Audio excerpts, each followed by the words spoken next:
मैं अर्चना शर्मा आज कथा सागर में प्रस्तुत हूँ वरिष्ठ कथाकार नवनीत मिश्र की कहानी झूठी सच्ची हथेलियां लेकर। यदि आपको हमारे चैनल पर रचनाएं पसंद आ रही हैं, तो कृपया लाइक, शेयर और सब्सक्राइब कीजिए। नई नोटिफिकेशन के लिए बेल आइकन को दबाएं तथा कमेंट बॉक्स में अपने कमेंट अवश्य लिखिए। ऐसी उम्मीद तो मैं रखता भी नहीं कि यहाँ आने वाली झांसी की रानी या महाराणा प्रताप होंगे, लेकिन एक सामान्य सी उम्मीद तो किसी से भी की जा सकती है। और फिर जब बिलाल बार बार समझा रहे थे, तब तो समझ में आना ही चाहिए था।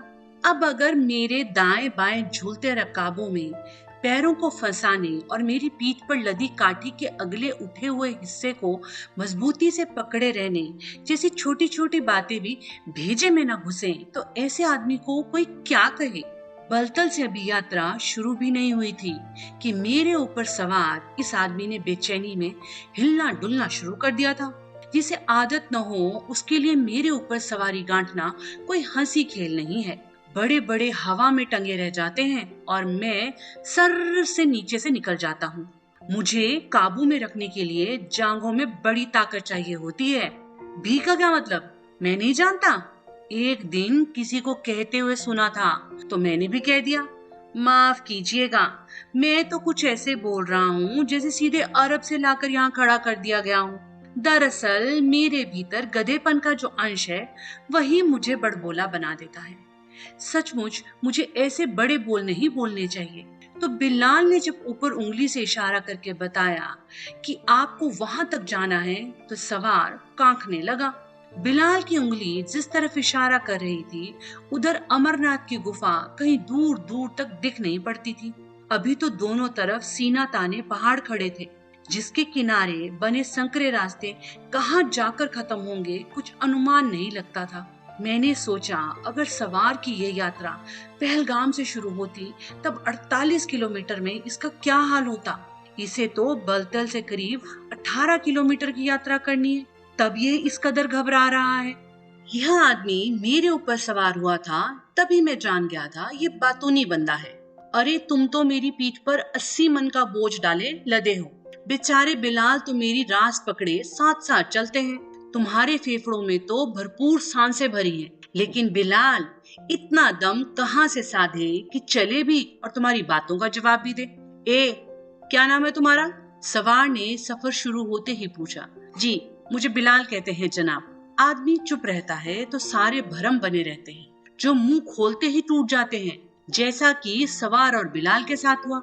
आपका नाम भी पूछा जा सकता था, जिससे सवार की हैसियत पर कोई असर नहीं पड़ जाता। लेकिन आप तो वही हो सकता है जो पीठ पर लद सकता हो। जमीन पर चढ़ने वाले के लिए तो तुम ही ठीक रहता है। बिलाल माने? और लो, 2 महीने के यात्रा सीजन की कमाई पर सारे साल गुजारा करने वाले बिलाल से पूछा जा रहा है कि बिलाल का क्या मतलब होता है। और तुम जो उसकी मेहनत खरीदने की ताकत रखते हो, नहीं जानते कि बिलाल का क्या मतलब होता है। बिलाल एक हबशी थे जनाब, जो मोहम्मद साहब सल्लल्लाहु अलैहि वसल्लम के जमाने में मक्का में अजान देने का काम करते थे। कहते हैं उनकी आवाज बहुत सुकून देने वाली थी और उनकी आवाज सुनकर ऐसा महसूस होता था जैसे कोई सीने से दिल निकाले देता हो। कुछ लोगों का ऐसा मानना है कि मक्का में पहली अजान हजरत बिलाल ने ही दी थी। ऐसा भी कहा जाता है कि हुजूर ने जब पर्दा कर लिया तो बिलाल ने उनके गम में अजान देने का काम ही बंद कर दिया। बिलाल इतना अच्छा बोल लेते हैं, मैं नहीं जानता था। मर गए, मौत हो गई या इंतकाल फरमा गए की जगह कितने अच्छे शब्दों का इस्तेमाल किया उन्होंने। पर्दा कर लिया, मैं तो दंग रह गया। मैं तो चलना भूल ठिठक कर सुनता ही रह गया। मैं चलने को ही था कि बिलाल ने कहा, वो किसी ने कहा है ना। तो मैं समझ गया कि बिलाल को और कुछ कहना है, जिसको सुनने के लिए मैं रुका रहा। चलते हुए मुझे अपने पैरों की धमक ही इतनी तेज लगती है कि जैसे आंखों के आगे अंधेरा छा रहा हो। दम फूलने पर तेजी से सांसें लेनी पड़ती हैं, जिसमें कुछ भी सुनाई देना बंद हो जाता है। वो किसी ने कहा है ना, अजान दे गई हसरत बिलाल की हस्ती, नमाज पढ़ गए दुनिया में करबला वाले। वाह, को शेर सुनकर सभी वाह बोल देते हैं। सवार ने भी कहा, हुजूर बिलाल नाम होने से ही तो कोई हजरत बिलाल नहीं हो जाता। जैसे पंडित होने से तो कोई पंडित नहीं हो जाता। पंडित होना तो एक सिफत है, पंडित कोई नाम थोड़ी ही होता है।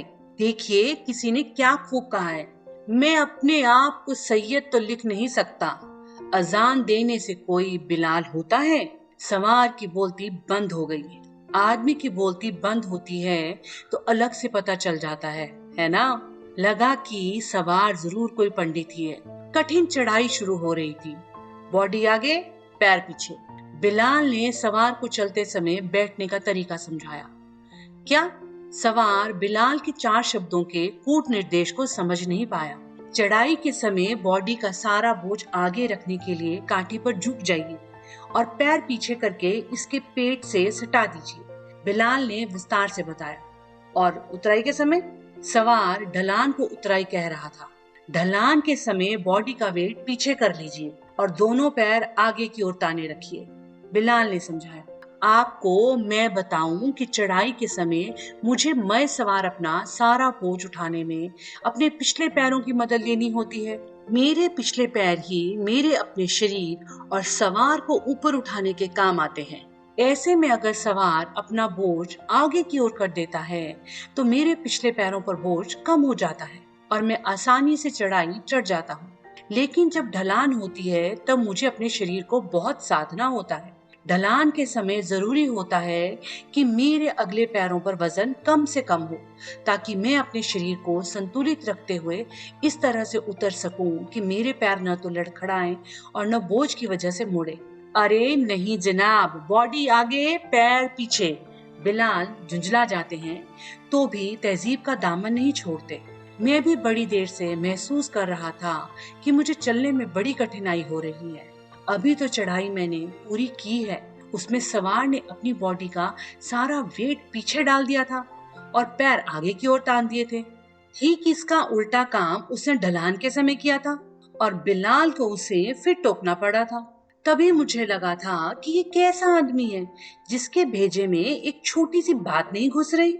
चढ़ाई धीरे धीरे कठिन होती जा रही थी। अरे इसका पैर फिसल जाएगा, इसको इतना किनारे क्यों चला रहे हो?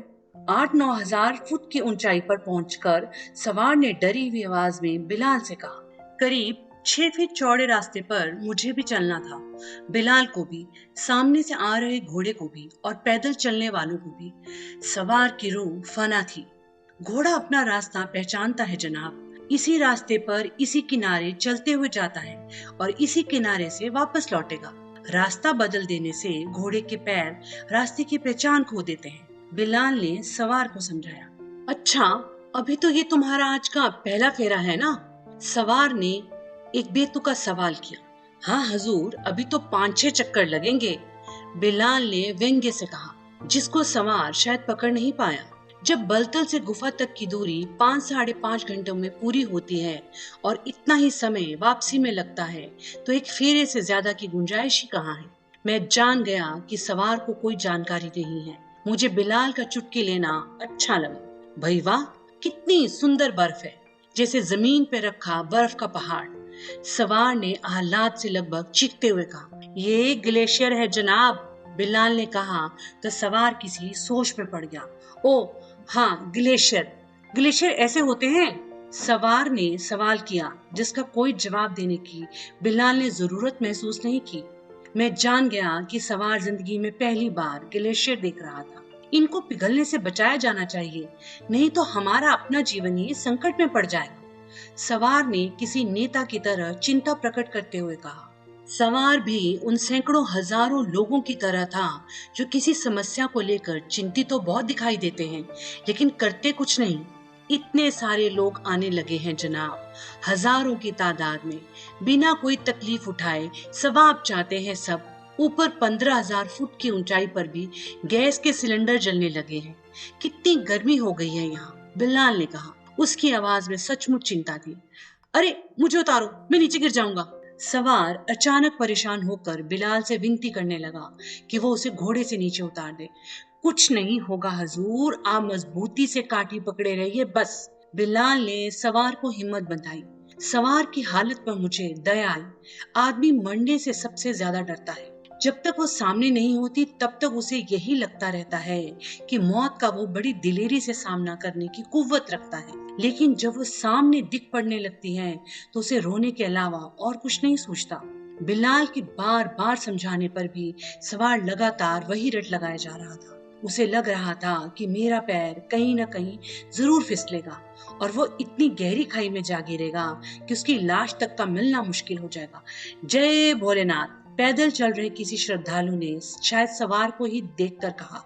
सवार ने उसका कोई उत्तर नहीं दिया, जबकि अभी तक वह भी जवाब में बराबर जय भोलेनाथ का जयकारा लगाता आ रहा था। अपने भगवान पे भरोसा रखिए जनाब, बिलाल ने सवार को फिर हिम्मत दिलाई। सवार की परेशानी कुछ कम हो गई, लेकिन वह अपने डर पर काबू पाने के लिए अब जय भोलेनाथ, जय शिव शंकर और जय बर्फानी बाबा का जाप करने लगा। सवार के डर और परेशानी से माहौल कुछ अजीब सा हो गया था। अभी तक बिलाल और सवार के बीच जो बातचीत चल रही थी उसको सुनते हुए मुझे भी रास्ता काटना आसान लग रहा था, लेकिन अब जबकि चढ़ाई और कठिन हो गई थी, उस बातचीत की मुझे और भी ज्यादा जरूरत महसूस हो रही थी। अचानक मेरी निगाह सड़क के नीचे की खाई पर पड़ी और मैं कांप उठा। मेरा एक साथी वहां मरा पड़ा था। उसकी देह पर मक्खियां भिनभिना रही थी, उसकी आंखें खुली हुई थी और दांत बाहर को निकल आए थे। उसके पैर अकड़े हुए थे और अपने आप को बचाने की नाकाम कोशिशों के सबूत के तौर पर उसकी गर्दन शरीर के बिल्कुल उल्टी तरफ की ओर घूमी हुई थी। इन्ना लिल्लाहि व इन्ना इलैहि राजिऊन। बिलाल जरा देर को रुके और उन्होंने कहा। एक क्षण वो मेरे मरे हुए साथी को देखते रहे और फिर उदास आवाज में धीरे से कहा, चलो। क्या क्या बोला तुमने बिलाल? सवार ने पूछा। जो मैंने कहा वो कुरान शरीफ की आयत है, जिसका मतलब है कि हर वो चीज जो खुदा की तरफ से आई है उसे उसी की तरफ जाना है। बिलाल ने अपने कहे का मतलब समझाया। ये तुमने किसके लिए कहा? सवार ने पूछा। बिलाल खामोश चलते रहे। सवार शायद जान गया था कि बिलाल ने वो बात किसके लिए कही थी। अपनी हंसी रोकने के लिए सवार की कोशिश से उसका सारा शरीर हिलने लगा। उसकी उठती और जबरदस्ती रोकी जा रही हंसी की लहर को मैंने अपने ऊपर लदी काठी के नीचे अपनी पीठ पर महसूस किया। वैसे तो मैं गलती कम ही करता हूँ, लेकिन बिलाल मेरी किसी गलती को यूं ही गुजर नहीं जाने देते। किसी गलती पर या तो डांट लगाते हैं या उल्टे हाथ से मुंह पर एक थप्पड़ मारते हैं। मुझे भी ध्यान रहता है कि गलती कहाँ हुई और आगे से ऐसा ना हो। आप क्या काम करते हैं जनाब? बिलाल ऐसा कम ही करते हैं कि किसी सवार से खुद आगे बढ़कर बात करें, लेकिन शायद सवार के बतरस का स्वाद बिलाल को भी अच्छा लगने लगा था। टेलीविजन देखते हो? मैं उसमें खबरें सुनाता हूँ। सवार के जवाब में नुकीली सी नाक अलग से दिख पड़ने लगी, जैसे कश्मीरियों के चेहरे पर होती है। अच्छा जनाब, बहुत खूब, लेकिन टेलीविजन तो मेरे घर में नहीं है, बिलाल ने कहा, लेकिन उसकी आवाज में कोई उदासी नहीं थी। अरे, सवार के इस अरे में उदासी कम, आश्चर्य अधिक था। तो जनाब कैसे खबरें सुनाते हैं? बोलकर बताएं हुजूर। बिलाल ने सवार के अरे से प्रभावित हुए बिना उत्सुकता से पूछा। अरे मत पूछो, बड़ी कठिन ड्यूटी होती है। चेहरे पर क्रीम पाउडर लगाना पड़ता है, बड़ी तेज रोशनी के आगे बैठकर खबरें सुनानी पड़ती है, चेहरा झुलसने लगता है, सवार ने बताया। आपका तो सिर्फ चेहरा झुलसता है जनाब। वो पहाड़ियों पर आप देखते हैं, हर 200 मीटर पर मिलिट्री का एक जवान अपनी पूरी जिंदगी झुलसाता खड़ा रहता है, अकेला, मशीन गन के घोड़े पर उंगली रखे, 2 कदम इधर और 2 कदम उधर टहलकर अपनी टांगों को आराम देता हुआ। खड़ा होकर या तो घोड़ा सोता है जनाब, या ड्यूटी पर तैनात ये सिपाही। पता नहीं कब किधर से सनसनाती हुई गोली आए और खेल खत्म। आपकी ड्यूटी क्या उससे भी कठिन है? बिलाल ने सवार को जमीन पर ला खड़ा किया। मुझे बिलाल का इस तरह बोलना बहुत अच्छा लगा। मैं भी इस रास्ते से रोज आते जाते इन खड़े हुए जवानों को देखता रहता हूँ, लेकिन इनके बारे में ऐसे भी सोचा जा सकता है, मैंने नहीं सोचा था। अब यहाँ से आपको पैदल चलना होगा। नीचे उतरकर संगम पुल पर पहुंचिए, हम आपको वहीं मिलेंगे। बिलाल इस जगह पर पहुंचकर सवार को उतार देते हैं और जब मुझे अपने साथ शामिल करते हुए हम कहते हैं तो मुझे बहुत अच्छा लगता है। सवार मेरी पीठ से उतरा तो मैंने उसको देखा जो टेलीविजन पर खबरें सुनाता है और जिसकी ड्यूटी बड़ी कठिन होती है, मिलिट्री के जवान और मेरी ड्यूटी से भी ज्यादा कठिन। ये तो बड़ी सीधी चढ़ाई है, पैदल क्यों चलवा रहे हो? सवार ने उस सीधी चढ़ाई को देखते हुए शायद अपने दमखम का अंदाजा लगाते हुए कहा, हुजूर मेरी भी जान है और मेरे साथी की भी, इतनी सीधी चढ़ाई नहीं चढ़ पाएगा ये, बिलाल ने कहा और मेरी गर्दन पर प्यार से हाथ फेरा।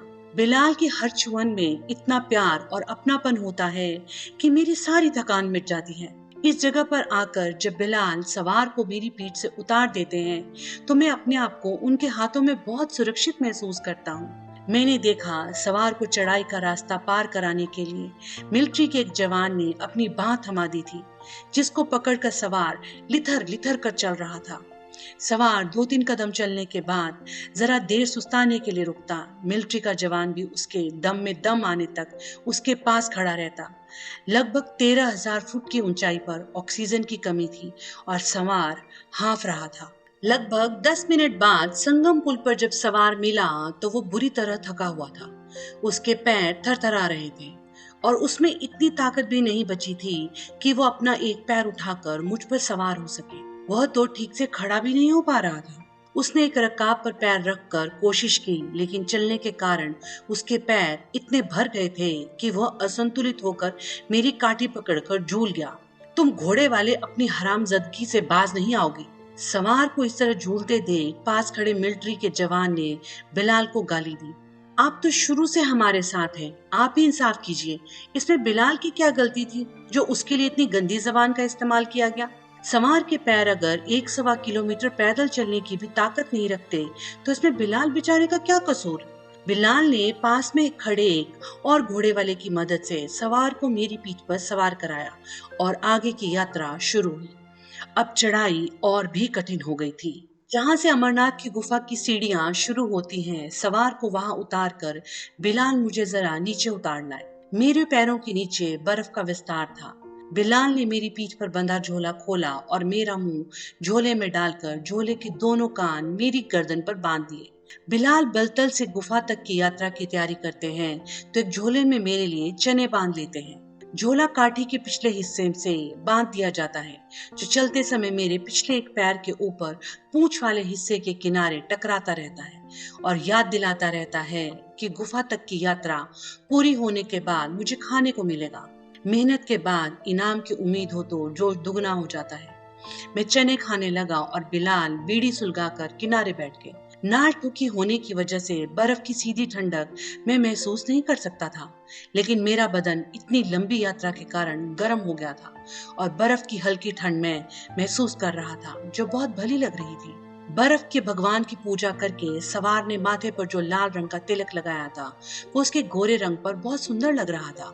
सिजदा करने के कारण मेरे बिलाल की पेशानी पर पड़े काले दाग की तरह मैं आराम करके वापसी यात्रा के लिए फिर ताजा दम हो चुका था। गुफा तक आते समय जो ढलानें मिली थी वहां अब चढ़ाई थी और जहाँ चढ़ाई थी वहां ढलानें मेरा इंतजार कर रही थी। आते समय ढलानें ज्यादा थी, मतलब अब मेरा सामना चढ़ाइयों से होने वाला था। ढलानों की तुलना में चढ़ाई ज्यादा मुश्किल होती है, ये तो आप भी जानते ही होंगे कि नीचे उतरने के लिए आपको कुछ नहीं करना पड़ता, लेकिन ऊंचाई पर पहुंचने के लिए बड़ी मेहनत करनी पड़ती है। अभी 1-1.5 किलोमीटर ही चले होंगे कि मेरे आगे चल रहे सवार को शायद चक्कर आने लगे और वो चिल्लाने लगा, घोड़ा रोको, घोड़ा रोको, कि उसकी आवाजों ने एकदम से दहशत सी फैला दी। घोड़े वाले ने मैं सवार के घोड़ा किनारे लगा दिया। फिर वही डांट फटकार, गाली गलौज। ये तो बड़ी अजीब बात है। कुछ भी हो, बस घोड़े वाले की खबर लेना शुरू कर दो। क्या तमाशा है? अब तुमसे ऊंचाई बर्दाश्त नहीं होती तो इसमें घोड़े वाले क्या करे? ऊंचाई पर पहुंच गए हो तो सीधे सामने देखो, तुम लगे नीचे देखने, दिमाग तो चकराएगा ही। मैं तो फिर रुका नहीं, सामने वाले घोड़े के किनारे लगते ही फिर चल पड़ा। ऊंचाइयों पर पहुंचकर भी दिमाग को गड़बड़ाने से बचाए रखना बड़ा मुश्किल होता है। सवेरे बलतल से यात्रा शुरू करते समय जो नदी, उसके किनारे पड़े पत्थर, ग्लेशियर और उनके फट जाने से बन गई खोहें हमारे इतने पास थी कि लगता था कि हम हाथ बढ़ाकर उन्हें छू सकते हैं। वही सब कुछ अब हमारी पहुंच से कितनी दूर हो गया है। ऊंचाई से इन चीजों को देखो तो लगता है जैसे हाँ, कभी इन चीजों से हमारा निकट का रिश्ता रहा था। तुम भी बम बोले बोला करो बिलाल, इससे थकान नहीं आती? सवार ने किसी बम बोले की आवाज में बम बोले बोलने के बाद बिलाल से कहा तो मेरा ध्यान टूटा। बिलाल ने कोई जवाब नहीं दिया, चुपचाप चलते रहे। मुझे सवार की ये बात पसंद नहीं आई। बिलाल क्यों बोले बम बोले? आदमी की परेशानी या थकानी कह लीजिए, उसके अपने विश्वास और अकीदे से ही दूर होती है। जिस पर हमारा विश्वास नहीं, उसे हम कैसे पुकारें? सवार ही क्यों नहीं बम बोले की जगह या अल्लाह पुकारता? आदमी बोलने से पहले सोचता नहीं है। ये हेलीकॉप्टर तो दिमाग खराब कर देते हैं। बिलाल ने हर 10-15 मिनट पर आने जाने वाले हेलीकॉप्टर को देखकर उकताहट भरी आवाज में कहा, किराए के ये हेलीकॉप्टर बलतल से गुफा तक तीर्थ यात्रियों को ढोते रहते हैं। जिनके पास समय और कुव्वत कम लेकिन पैसा खूब होता है, वो बलतल से हेलीकॉप्टर पर सवार होते हैं और 5 घंटे की कठिन यात्रा 5 मिनट में आसानी से पूरी कर लेते हैं। हर 10 मिनट पर भड़बड़ भड़बड़, ओह मेरी तौबा, इतना सुकून देने वाली जगह पर कितना शोर भर गया है। बिलाल ने कहा, हेलीकॉप्टर की वजह से तुम्हारी रोजी पर तो असर पड़ता होगा? सवार ने कुछ सहानुभूति दिखाते हुए कहा, रोजी तो अल्लाह देता है जनाब, उसकी फिक्र हम क्यों करें? बात रोजी की नहीं है। बिलाल ने सवार की बात पर जवाब झपटती सी आवाज में दिया, लगा जैसे बम बोले वाली बात का जवाब देते हो। सवार चुप हो गया, बिलाल भी। बॉडी आगे पैर पीछे, बिलाल ने सवार को याद दिलाया। बहुत सीधी चढ़ाइयां थी, मैं 10-15 कदम चलता और सांस लेने के लिए रुक जाता। ऐसी हालत में बिलाल भी मुझे चलने के लिए मजबूर नहीं करते, बस साथ में खड़े होकर तब तक प्रतीक्षा करते रहते हैं जब तक कि मैं खुद चलना न शुरू कर दूं। बहुत थक गया है बेचारा। एक बार जब मैं रुका हुआ था, मैंने सवार को कहते हुए सुना। तभी मैंने अपनी गर्दन पर अजनबी उंगलियों की छुहन महसूस की। बिलाल को छोड़कर ये अकेला आदमी था जो मुझे प्यार कर रहा था।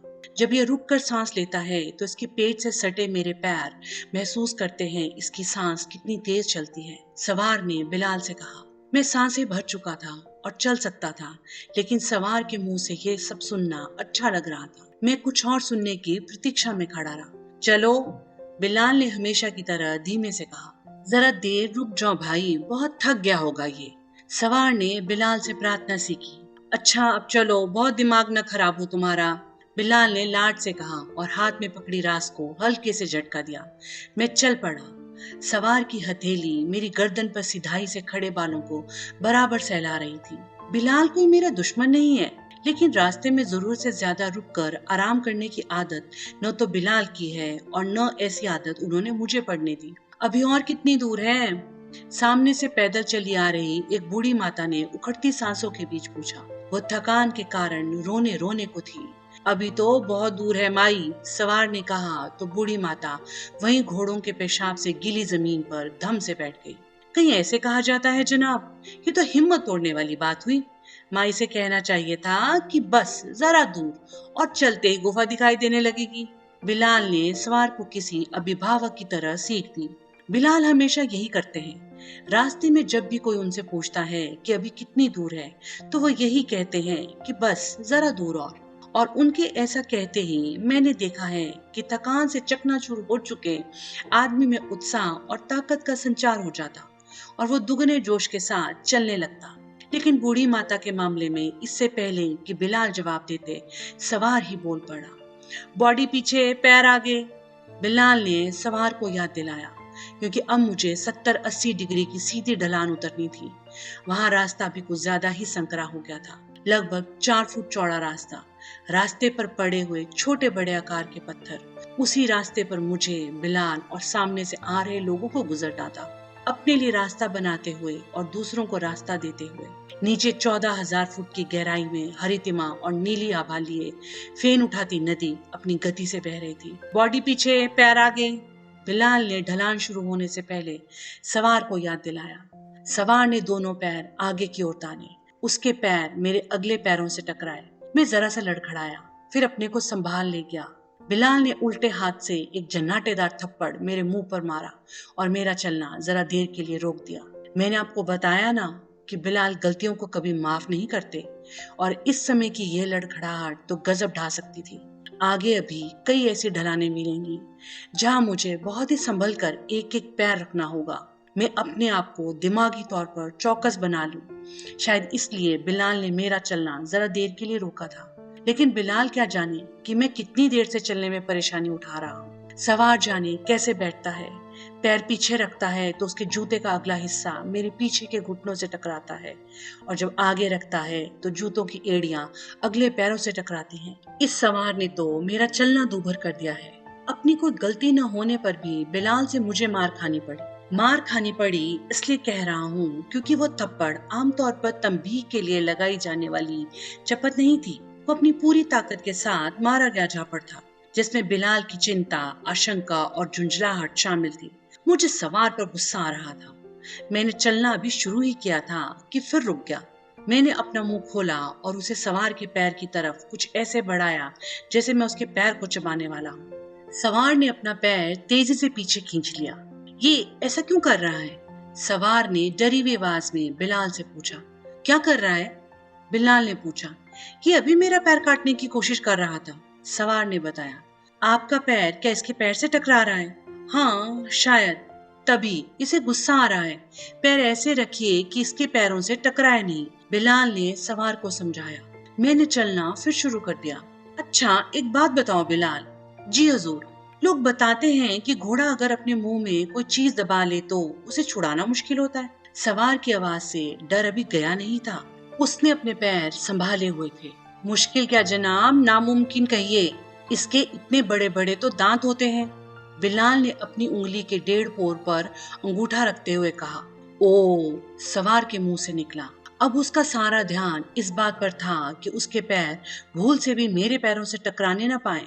आप ही जरा सोचिए कि मेरे ऊपर कितनी जिम्मेदारी होती है। बिलाल के परिवार की जिम्मेदारी, सवार को सुरक्षित पहुंचाने की जिम्मेदारी और जाहिर है अपने को भी महफूज रखने की जिम्मेदारी। क्योंकि मैं नहीं रहा तो बिलाल के परिवार का क्या होगा? मैं जब चलने के लिए पैर आगे बढ़ाता हूँ तो मुझे पता होता है कि मुझे पैर कहाँ रखना है।